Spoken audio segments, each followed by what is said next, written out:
एक गांव था देखने में सुंदर, लेकिन उसके पीछे छुपे थे ऐसे राजा जो किसी को भी कांपने पर मजबूर कर दें।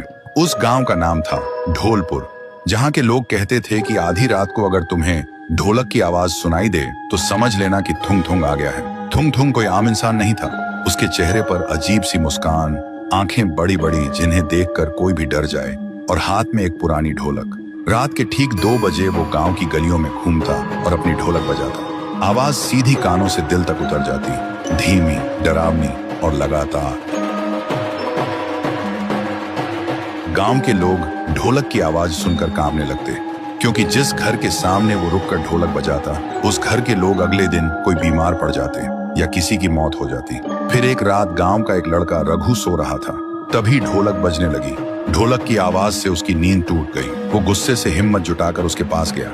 रघु ने कहा, कौन हो तुम और क्यों ढोलक बजा रहे हो?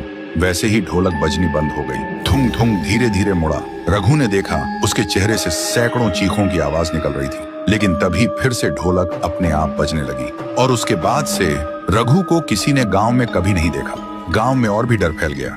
कोई भी रात को 2 बजे बाहर निकलने की हिम्मत नहीं करता था। लोग दरवाजे और खिड़कियां बंद करके सोने लगे, क्योंकि ढोलक की आवाज इतनी डरावनी थी कि पूरा शरीर कांप उठता था।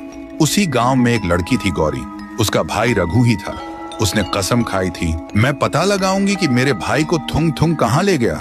सुबह गौरी गांव के एक बुजुर्ग के पास गई और उसने पूछा, दादा, थुंग थुंग कौन है? बुजुर्ग कांपते हुए बोला, बेटी, थुंग थुंग कभी इस गांव का ढोल किया था, लेकिन 80 साल पहले एक शादी में ढोलक बजाते बजाते अचानक मर गया था। कहते हैं तब से उसकी आखिरी सांस उसी ढोलक में कैद हो गई, और तभी से वो आधी रात को ढोलक बजने लगती है। गौरी अब समझ गई थी कि वो एक भूत है, लेकिन फिर भी उसने तय किया कि वो उसी जगह जाएगी जहां वो शादी हुई थी। फिर रात के ठीक 2 बजे जब गांव में ढोलक बजनी शुरू हुई, गौरी ने हिम्मत जुटाई और उस आवाज के पीछे चलने लगी। अंधेरे में चलते चलते वो उस जगह तक पहुंच गई। वहां उसने देखा थुंग थुंग नाचते हुए बहुत जोर जोर से ढोलक बजा रहा था। गौरी ने कांपते हुए पूछा, मेरा भाई कहाँ है? थुंग थुंग अचानक रुका। उसकी आंखें जलने लगी और ढोलक अपने आप बजने लगी। तभी ढोलक के अंदर से एक चीख सुनाई दी।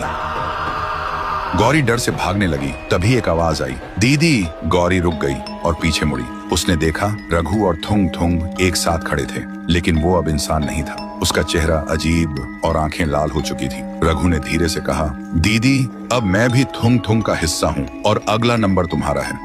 तो दोस्तों, अगर तुम्हें जानना है कि थुंग थुंग क्या सच में अचानक मरा या उसके मरने के पीछे कोई राज छुपा है, अगर जानना है तो वीडियो को लाइक करो, चैनल को सब्सक्राइब करो और कमेंट में लिखो पार्ट 2 चाहिए।